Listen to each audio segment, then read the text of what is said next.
BACnet MS is the most common field bus in commercial HVAC, and also the one that causes the most late nights.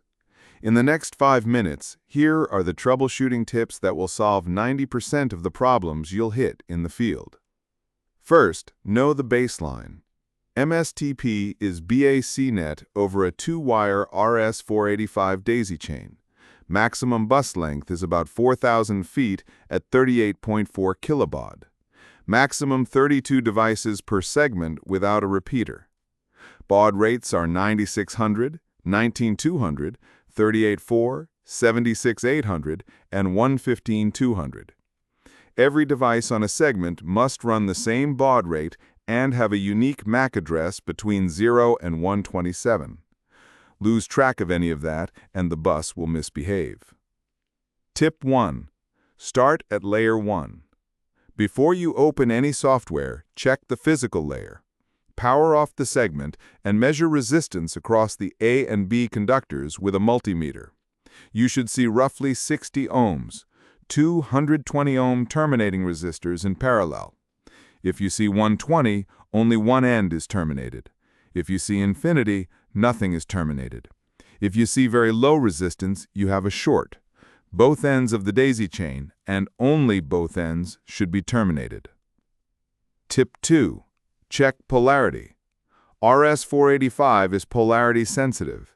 A is the non-inverting line, B is the inverting line. Swap them at a single device, and that device won't communicate, and it may corrupt traffic on the rest of the bus. Verify every landing with the manufacturer's pinout.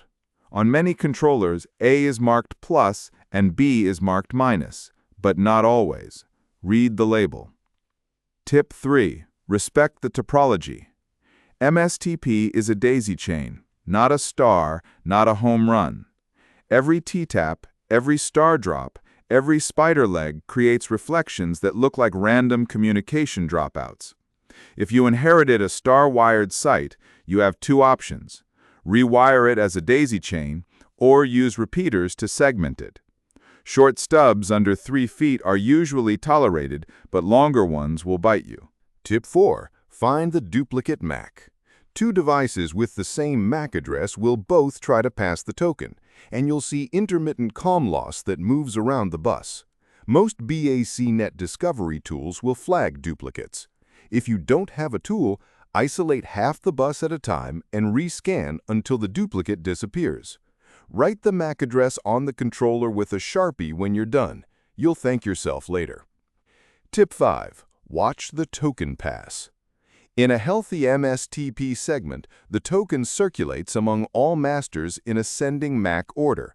If you see long gaps or the same device repeatedly polling for master, you've got a device that's dropping off.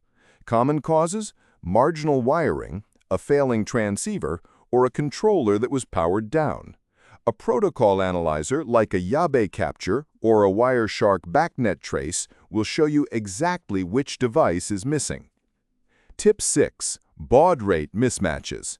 One device set to 1900 on a 38.4 bus will be invisible, and it may generate garbage that disrupts others. When you add a new controller, double-check its baud setting before you land it. Tip 7. Grounding and shielding. RS-485 is differential, but it still needs a common reference. Use shielded twisted pair, typically Belden 1120A or equivalent, with the shield tied to ground at one end only.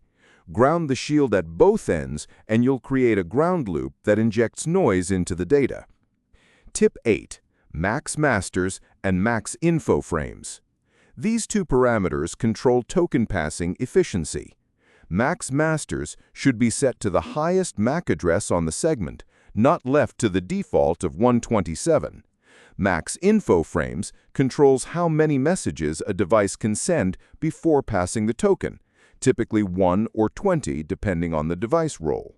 Misconfiguring these slows the whole bus down. Tip 9. When in doubt, capture traffic. A protocol analyzer is your best friend. It shows exactly who's talking, who's silent, and where the errors live. Every serious commissioning tech should have one. Get the physical layer right, eliminate duplicates, and watch your token, and MSTP becomes predictable. Good luck out there.